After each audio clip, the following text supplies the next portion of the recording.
आज से लगभग 30-35 साल पहले भारतीय राजनीति में एक ऐसा चेहरा था जिसका दबदबा था, जिसका रौला था। जी हाँ, मैं बात कर रहा हूँ चौधरी महेंद्र सिंह टिकैत की। उनके सामने अच्छी अच्छी सरकारों ने घुटने टेक दिए थे। उनके आंदोलन का, उनका दबदबा, उनकी बात का बड़ा वजन हुआ करता था। लेकिन उनके दोनों लड़के बिल्कुल उन पर नहीं गए। उन पर कई तरह के आरोप लगते रहते हैं।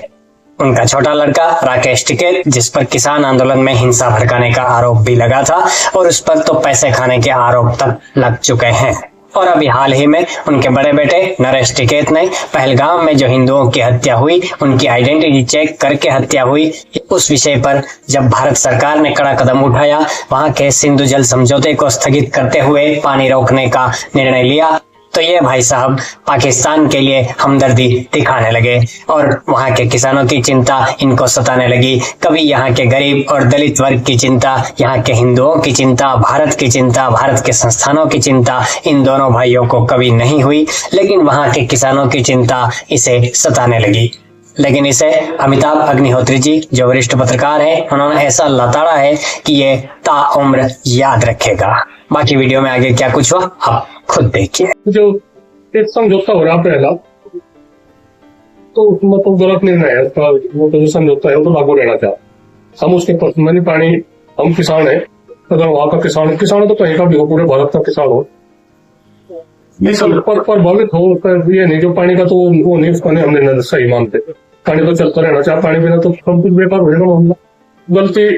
गलती 2 आदमी करे या 10 करे और उस पर इसकी सजा लाखों में भुगता, तो वो भी तो अच्छी नहीं बात है। इस समस्या का इसका समाधान करे। भाई भारत में इस तरह के हमले हो तो कहीं ना कहीं तो चूक सरकार की भी है। मैं आज इस बिंदु को कतई बहस में स्वीकार नहीं करता कि पाकिस्तान में गरीब आदमी का क्या, वो पाकिस्तान जाने, पाकिस्तान के हुक्मरान जाने, हम ना भाई ना। कल से कई लोग ये ड्रामा चला रहे हैं, कहीं जी पानी बंद हो जाएगा, खेत सूख जाएगा। आपको धत्कर्म करते समय ध्यान नहीं आएगा, दंड मिलेगा। गरीब का क्या होगा, अमीर का क्या होगा, मियां मुनीर का क्या होगा, ये हमारी जिम्मेदारी है क्या सोचना? अरे मुनीर वो अपना जाने। इसलिए वो विषय खत्म हो गया कि मानवता के आधार पर ये विक्टिम कार्ड अब नहीं चल सकता, न देश में न पाकिस्तान में। पाकिस्तान का विक्टिम कार्ड मंजूर नहीं, और देश के भीतर जो लोग हैं जो विक्टिम कार्ड चलते हैं ऐसे मौकों पर, उनका विक्टिम कार्ड भी मौजूद नहीं। कि आतंकवाद का कोई मजहब नहीं होता। हम पूछ रहे हैं कि गोली तो मजहब पूछ के ही मारी गई, पेंट उतार के देखकर शारीरिक देह की शिनाख्त करके मारी गई, कलमा पढ़वा कर मारी गई। कलमा ने फैसला किया कौन जिंदा रहेगा, कौन मारा जाएगा। कलमा ने फैसला किया, एक ने पढ़ लिया वो बच गया, जो नहीं पढ़ पाया वो शूट कर दिया। ये ड्रामा अभी भी चल रहा है कि आतंक का कोई धर्म नहीं होता, और बड़े बड़े लोग गंभीर मुद्रा बना के कह रहे आतंक का कोई धर्म नहीं होता। उन्होंने भारतीय होने के नाते तो नहीं मारा, हिंदू होने के नाते मारा, वरना तो पेंट उतारने की जरूरत नहीं थी, कलमा पढ़वाने की जरूरत नहीं थी। फिर आतंक का धर्म क्यों नहीं होता? हम आखिर ये बेईमानी कब तक करेंगे?